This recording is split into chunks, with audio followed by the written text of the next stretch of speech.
계신 분들과 서로 인사하십니다. 메리 크리스마스, 기쁜 성탄이 되세요.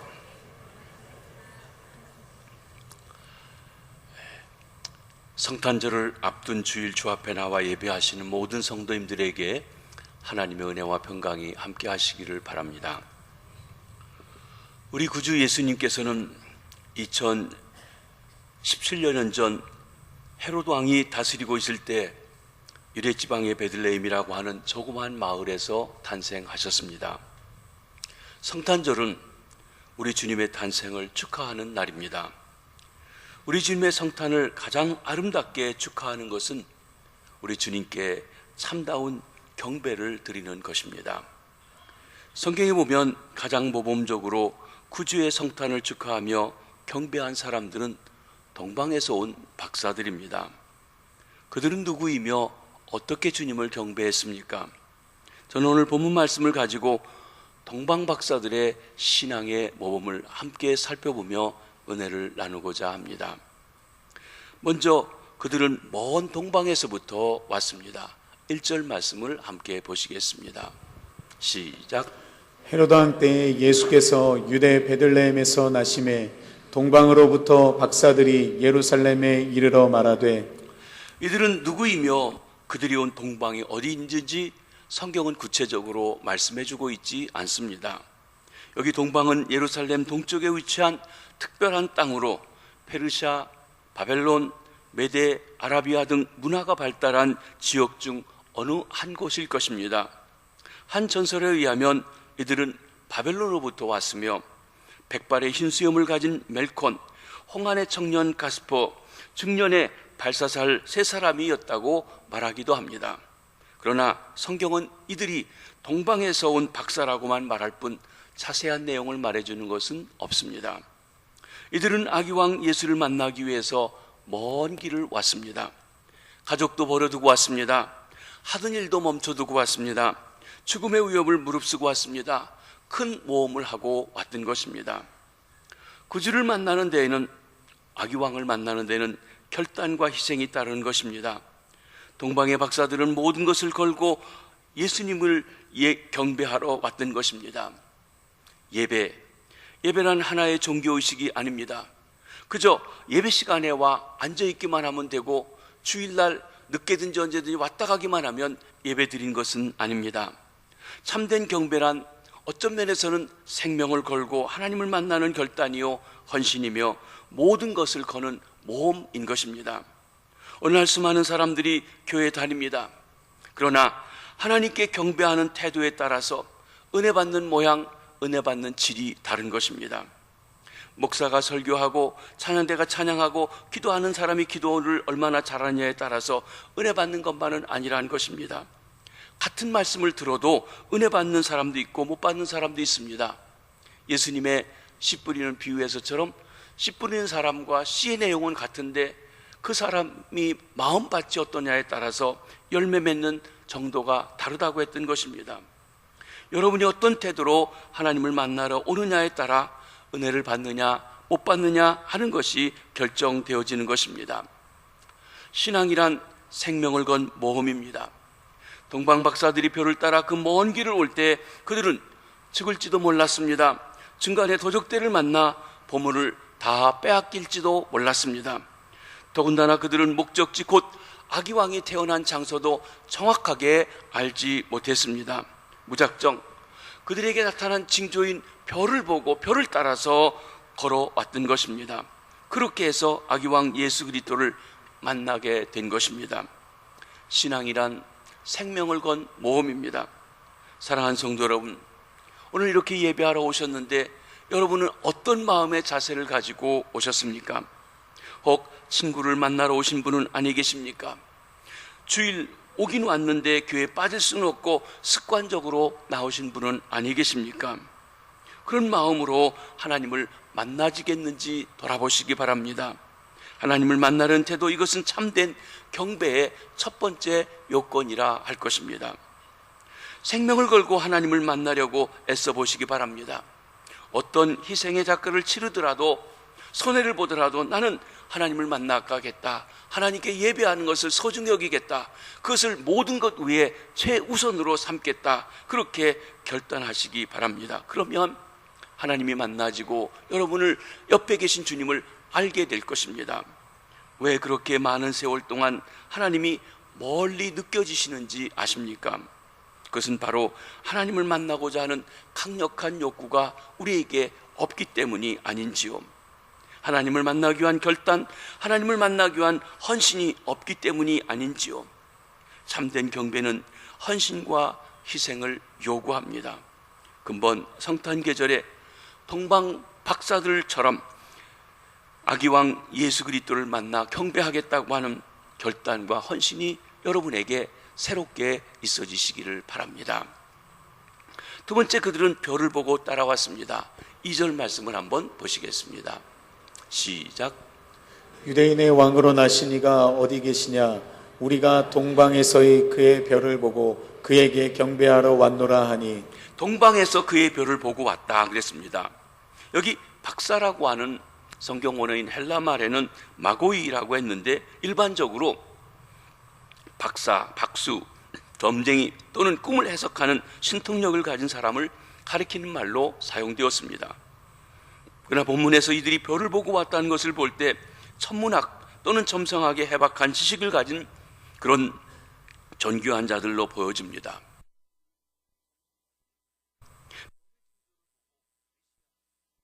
왕이 확실합니다. 바벨론 포로 이후에 온 세계에 흩어져 살고 있던 유대인 디아스포라들을 통해서 그들이 가지고 있었던 메시아에 대한 소망, 민수기 24장 17절에 나오는 한 별, 한 규, 한 왕이 오신다고 하는 말씀을 되새기고 있었을 것입니다. 민수기 24장 말씀을 한번 보시겠습니다. 시작. 내가 그를 보아도 이때의 일이 아니며 내가 그를 바라보아도 가까운 일이 아니로다.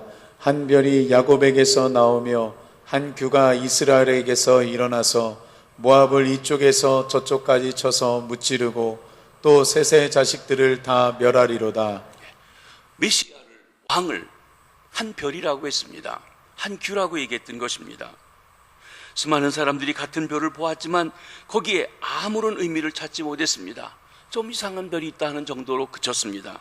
그러나 그 별을 통찰력을 지닌 이들 박사들에게는 많은 것을 알려주었습니다. 그 별은 긴 사막 여행 동안 그들을 인도하여 구세주 앞에 무릎을 꿇고 경배할 수 있도록 역사했던 것입니다. 믿음은 하나님이 보낸 징조를 깨달아 하는 통찰력인 것입니다. 주님은 오늘날에도 우리의 삶의 현장에서 하나님의 임재, 하나님의 역사, 하나님의 계시하시는 것 많은 징조를 보여주고 있습니다. 삶의 현장에서 말입니다. 어부들에게는 물고기 잡는 일을 통해서, 병자들에게는 병고침을 통해서, 장사하는 이들에게는 사업으로, 예술가에게는 예술적인 감각으로 하나님께서 말씀하시고 자기를 나타내 주시고 역사해 주시는 것입니다. 우리는 우리의 삶의 현장에서 역사하시는 주님의 손길과 능력을 볼 수 있어야 합니다. 그것이 통찰력이고 믿음의 눈인 것입니다. 주님의 역사를 우리의 일상생활을 통해 깨닫게 되는 은혜가 우리 모두에게 있어지시기를 바랍니다. 그러나 그들이 인간의 경험과 방법을 동원할 때 실수했습니다. 동방박사들은 그들이 발견한 이상의 별을 따라 유대 땅까지 오게 되었습니다. 이때 그들은 하늘의 징조를 따르는 믿음을 내려놓고 일상적인 경험을 따라가게 되었습니다. 이스라엘의 수도인 예루살렘에 갔습니다. 왕궁으로 찾아갔습니다.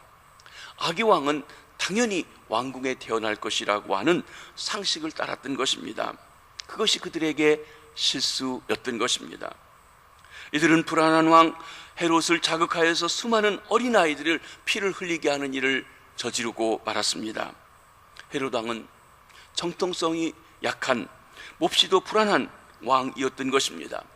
헤롯은 누가 자기 왕권을 넘보지 않는지 늘 불안해 있었습니다. 심지어 자기 아들, 자기 아내 미리안이 반역해서 음모를 꾸민다고 망상을 가지고 그들까지도 죽여버렸던 그런 왕이었던 것입니다.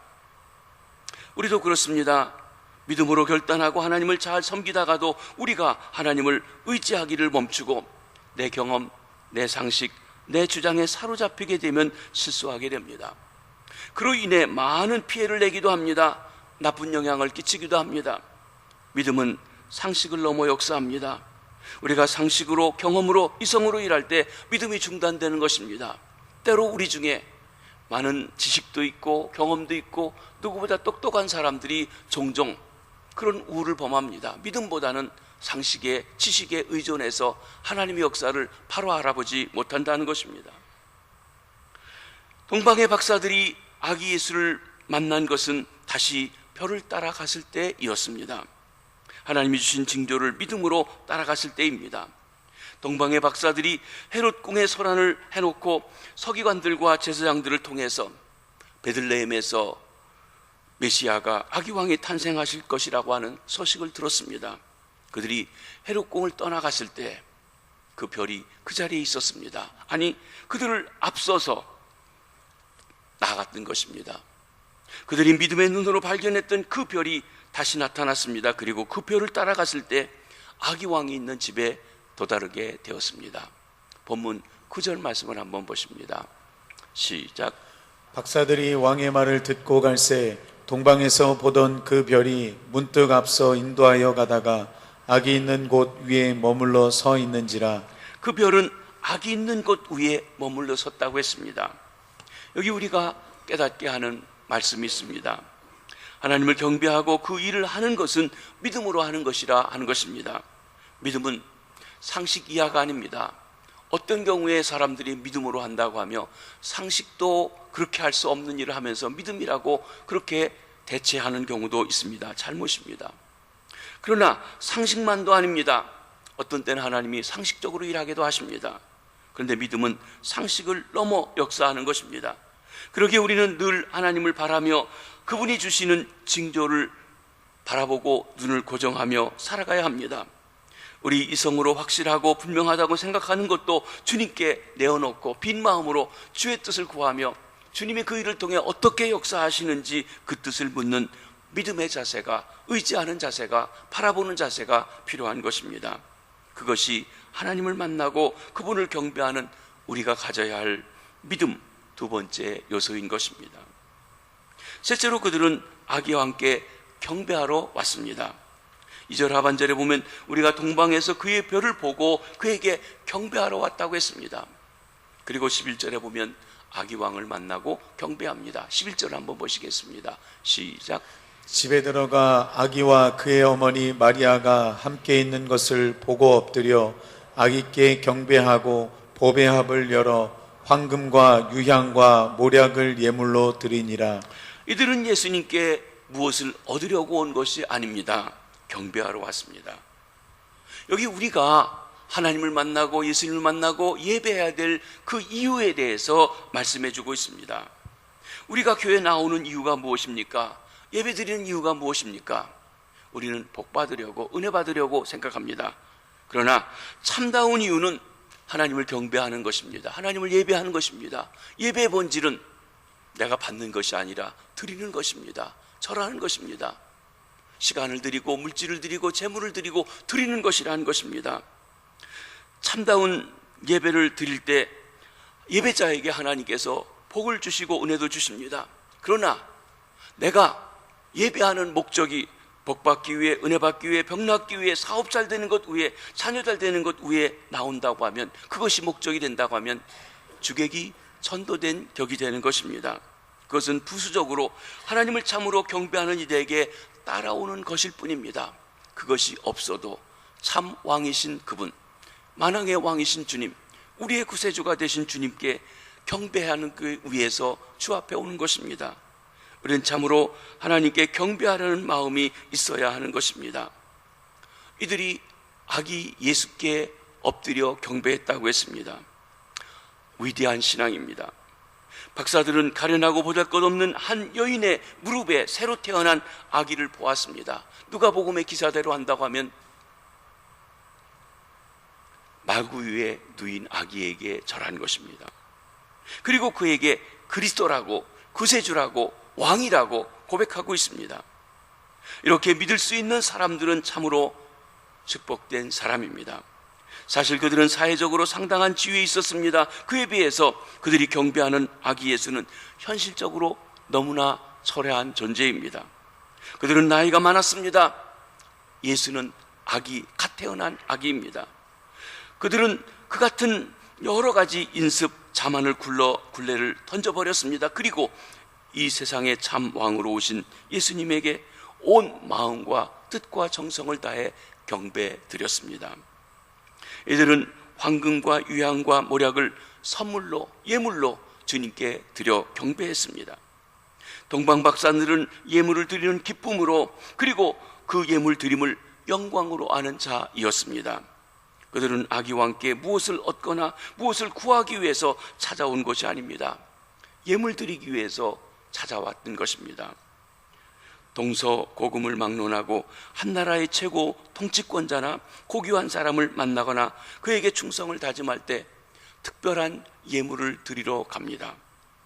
그런데 동방박사들이 아기와 함께 드린 예물은 특별한 의미를 가지고 있었고, 그 속에 예수님이 담당하시게 될 직분에 대한 말씀들을 내포하고 있는 것입니다. 황금을 드렸습니다. 황금은 동서고금을 막론하고 가장 귀한 불변의 금속입니다. 흔히 불을 상징하며 왕께 드리는 예물로 간주되었던 것입니다. 오늘날에도 경제가 불확실하고 불안전할 때 사람들은 금을 사둡니다. 왜냐하면 금은 어떤 상황에서도 그 가치를 잃어버리지 않기 때문에 그런 것입니다. 따라서 이는 세상 모든 만물을 소유하실 정도로 부한자로서 절대 권력을 가진 만왕의 왕이요 만주의 주가 되신 왕으로서의 예수님을 인정하는 표시인 것입니다. 전설에 의하면 100발의 흰수염을 가진 멜콘이 이 황금을 예물로 드렸다고 합니다. 저와 여러분, 우리가 만왕의 왕이신 이 임금께 드려야 할 동방박사들이 드린 황금은 무엇일까요? 우리가 매일 황금을 드린다는 것 불가능할 것입니다. 그런데 성경에는 금보다 귀한 믿음에 대해서 말씀하십니다. 금으로 살 수 없는 것을 믿음으로 얻을 수 있다는 것입니다. 주님은 어떤 면에서는 금보다도 진정한 귀한 믿음을 더 소중하게 여기십니다. 내게 주님께 드릴 황금은 없어도 황금보다 귀한 믿음을 가지고 있을 때 주님을 기쁘시게 할 수 있습니다. 믿음으로 예수님을 나의 구주로 영접합니다. 믿음으로 그리스도께서 우리의 삶, 우리의 마음을 주장하시도록 영접해 드립니다. 믿음으로 영생을 얻고 하늘나라에 들어갑니다. 믿음으로 모든 일에 주님을 신뢰하고 맡기고 따라갑니다. 믿음으로 아무것도 염려하지 않고 근심 걱정하지 않고 우리 짐을 주께 내려놓을 수 있습니다. 믿음으로 일하는 것을 주님은 기뻐하십니다. 믿음으로 나아간다고 해서 헌물을 안 드려도 되는 것은 아닙니다. 하나님은 예배하는 자에게 반드시 예물을 가지고 오라고 말씀하셨습니다. 빈손 들고 오지 말라고 하셨습니다. 그러게 우리는 예배하러 나올 때 한 주일 동안 내가 다음 주 예배하러 갈 때는 무엇을 주 앞에 드려야 할지 예물을 준비해서, 그리고 예물을 드리러 오는 것이 예배의 한 자세인 것입니다. 마음을 다하고 힘을 다하고 정성을 다해 믿음으로 예물 드리는 것을 주님이 기뻐하시는 것입니다. 두 번째 예물은 유향을 드렸습니다. 유향은 아라비아 지방의 관목 껍질에 자국을 내어 얻은 값비싼 향료입니다. 더운 지역에서 이 향료가 그들에게 향기를 줄 뿐만 아니라 더 나아가서는 성전 제사나 또는 헌물로 자주 사용된 귀한 예물이었습니다. 이는 예수님께서 하나님과 인간의 중보자로서, 제사장으로서, 특별히 대제사장으로서의 사역을 인정하는 예물인 것입니다. 전설에 의하면 홍안의 청년 가스퍼에 의해서 드려졌다고 합니다. 저와 여러분이 유향을 본 적도 없고 유향을 어떻게 드려야 할까요? 우리가 동방박사들 본받아 드려야 할 유향은 무엇입니까? 성경에 보면 하나님께서 기뻐하시는 향내나는 삶은 사랑의 삶입니다. 사랑은 가장 향기로운 인생의 향료인 것입니다. 하나님을 사랑하고 이웃을 사랑하는 것이 가장 향기로운 삶이기도 합니다. 성경에 613가지의 계명이 있습니다. 그 중에 첫 번째 계명이 무엇이냐고 묻는 이에게 예수님께서는 서슴없이 말씀하십니다. 내 마음을 다하고 목숨을 다하고 뜻을 다하여 주 너의 하나님을 사랑하라. 이것이 우리 인생의 본분이요 마땅히 할 일이요 가장 귀한 일이라 말씀하신 것입니다. 사랑하는 성도 여러분, 하나님을 사랑하시는지요? 그렇습니다. 우리가 이 자리에 있는 건 나름대로 하나님을 사랑하기 때문에 나온 줄 믿습니다. 하나님께서 기뻐하실 것입니다. 우리가 하나님을 사랑하되 다른 어떤 것과 비교가 아니라 그 모든 것 앞서 마음과 뜻과 정성을 다해 온 힘을 기울여 하나님을 사랑하시게 되길 바랍니다. 성경의 둘째 계명은 내 이웃을 내 몸과 같이 사랑하라고 했습니다. 내 이웃, 가장 가까운 이웃, 남편과 아내입니다. 부모와 자녀입니다. 형제들입니다. 우리 교회 식구들입니다. 목장의 식구들입니다. 또 나와 함께 일하는 일터의 동료들이기도 합니다. 우리가 그들을 사랑하는지요? 시편에 말씀하십니다. 형제가 연합하여 동거함이 어찌 그리 선하고 아름다운지요 그랬습니다. 그리고 그것이 영생이라고 했습니다. 영생, 어떤 신비로운 생명에 대한 이야기를 하지만 하나님께서는 이 사랑의 삶을 살아가는 것이 하나님이 우리에게 주시는 기쁜 삶, 복된 삶, 하나님이 기뻐하시는 영생이라고 말씀하고 있는 것입니다. 인간들이 서로 사랑하며 사는 것을 주님은 기뻐하십니다. 성탄절은 사랑의 계절입니다. 하나님이 우리를 사랑하셨고 그 사랑으로 우리를 구원하시고 그 사랑을 실천하며 살라고 하시는 것입니다. 참다운 관심과 이해, 용서와 격려의 사랑이 서로에게 오가는 사랑의 계절이 된다면 사랑의 주님이 동방박사가 드린 유향보다도 더 기뻐하시는 예물이 될 줄로 믿습니다. 세 번째 예물은 모략을 그들이 드렸습니다. 모략은 시체를 염하거나 방부제로 사용되는 것이었습니다. 훗날 예수님께서 십자가에 달려 죽으셨을 때 장사를 지내려고 할 때 아리마대 사람 요셉과 함께 니고데모가 이 모략을 가지고 나와서 침향 섞은 것과 함께 예수님을 장례했다고 말하고 있습니다. 모략은 매우 값비싼 것이었기 때문에 아주 귀한 사람들만이 사용할 수가 있었습니다. 이는 예수님의 순환, 예수님의 죽음을 미리 예비한 예물이었습니다. 썩지 않도록 방부하는 역할을 감당하는 것입니다. 실로 예수님은 자신의 생애와 죽음을 포함한 그 모든 것을 인류 구원을 위해서 다 내어주셨습니다. 자신의 목숨을 대속물로 화목제물로 드려서 우리를 구원해 주신 것입니다. 이는 나아가 예수님께서 죽음을 이기고 다시 사심으로 인류에게 참 소망, 죽음을 이기는 소망, 죽음을 넘어서 영원히 살아가는 소망을 전해주는 진정한 하나님의 뜻을 전하는 선지자로서의 그의 삶을 인정하는 예물이기도 했습니다. 전설에 의하면 검은 얼굴에 수염을 많았던 중년 발사살이 의해서 드려졌다고 전합니다.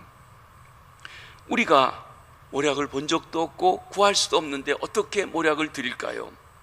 우리가 동방박사들 본받아 드려야 할 모략은 무엇입니까? 인간의 고난과 역경, 죽음의 공포와 환난, 핍박, 외로움, 근심, 걱정, 이 모든 것을 이길 수 있는 것 무엇입니까? 소망을 잃어버리지 않는 것입니다.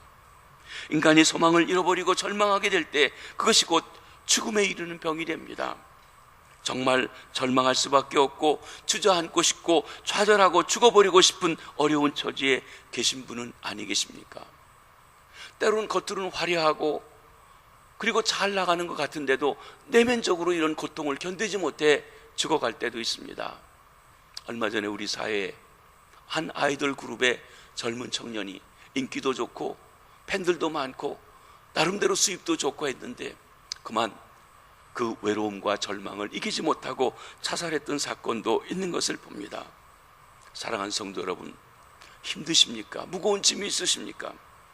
우리 주님은 여러분의 사정을 알고 계십니다. 그 절박한 상황 속에서도 절망하지 마시기 바랍니다. 주님께 나가시기 바랍니다. 주님이 소망이십니다. 주님은 죽음을 이기시고 다시 사신 분이십니다.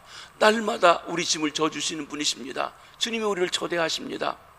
수고하고 무거운 짐진 자들아 다 내게로 오라. 내가 너희를 편히 쉬게 하리라 말씀하십니다. 이 세상 어느 곳에서도 소망을 두고 마음 내놓고 얘기할 곳이 없지만 우리 주님은 바로 우리에게 진정한 소망이 되어주시는 분이신 것입니다. 그 죽음의 상황을 변화시켜 새 생명의 상황으로 바꿔주시는 분이십니다. 우리 주님은 우리 삶이 썩어지지 않도록 보존하시는 분이십니다. 그 주님께 진정한 소망을 두시기를 바랍니다. 그것이 우리가 주님께 드릴 모략입니다. 성탄절은 소망의 계절입니다. 죽을 수밖에 없는 처지에 놓인 우리에게 생명을 주시기 위해 우리 주님이 오신 날입니다.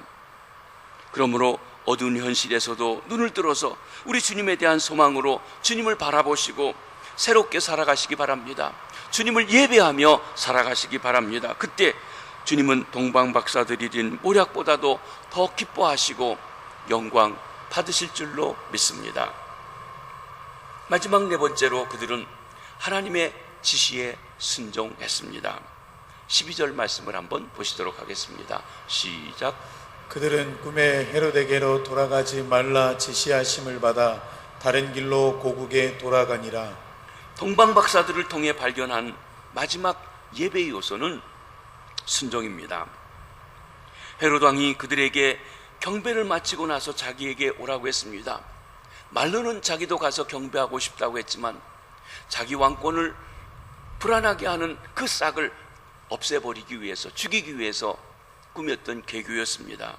그런데 하나님께서 꿈에 그에게 지시를 줍니다. 그런데 그 지시에 따라서 하나님께서 주신 말씀을 그들이 순종했던 것입니다. 우리가 하나님 앞에 예배하면, 진심으로 예배하면 하나님이 말씀을 주십니다. 어떻게 행할지 지침을 주신다는 것입니다. 그 지침을 오기 전에 생각지 못했던, 예배드리기 전에 생각지 못했던 그 말씀을 순종하라는 것입니다. 순종이 제사보다 낫습니다. 참된 예배는 순종으로 표현되고 순종으로 완성됩니다. 어떤 분들은 예수를 믿고 하나님을 믿는데 내 성격대로, 내 마음대로 믿으려는 사람이 있어요. 내 식으로 교회를 섬깁니다. 봉사합니다. 이 사람은 여러 사람과 부딪히고 시끄럽고 그리고 좋지 않은 영향을 끼치게 됩니다. 그러나 자기식으로 예수 믿으려는 것을 포기하고 하나님의 질서, 하나님의 뜻에 순종하기로 결심한 사람에게는 어떤 상황에서 어떤 일이 맡겨지든지 순종하기로 결심하는 사람에게는 평화가 있습니다. 선한 영향력을 끼칩니다. 순종 그 자체가 큰 좋은 그런 능력을 주기 시작하는 것입니다. 우리는 오늘 동방박사를 통해 참된 예배의 몇 가지 모습들을 함께 살펴보았습니다. 헌신 없는 예배는 진정한 예배가 아닙니다. 예배에는 헌신이 있어야 됩니다. 여러분이 예배하러 올 때 분명 무엇인가 희생하고 그리고 헌신하는 것이 있어야만 진정한 예배가 될 수 있다는 것입니다. 예물이 없는 예배는 없습니다. 예배 드린다는 것은 예물 드리러 온다는 것입니다. 예배에는 예물이 있어야 됩니다. 순종 없는 예배가 아닙니다. 예배에는 들은 말씀을 따라 살아가는 순종의 삶이 있어야 합니다. 물론 이것이 전부는 아닐지 모릅니다. 어떤 때는 우리가 드릴 예물이 없어서, 아무것도 드릴 것이 없어서 빈 마음으로 교회로 올 때가 있습니다. 하지만 하나님은 우리의 중심을 보고 계십니다. 예수님께서 한 번은 연복궤 앞에서 사람들이 연보하는 것을 지켜보신 적이 있습니다. 돈 많은 부자가 큰 자루에 돈을 가지고 와서 쏟아붓는 것도 보았습니다. 한 과부가 동전 2입을 넣는 것, 100원짜리일지 10원짜리일지 어쨌든 땡그랑하고 떨어지는 그런 소리를 들었습니다. 그런데 예수님은 놀랍게도 이 과부가 모든 사람보다 더 많이 드렸다고 말씀하십니다. 이유는 그 부자들은 일부를 드렸지만 이 여인은 삶의 전부를 드렸기 때문이라고 하십니다.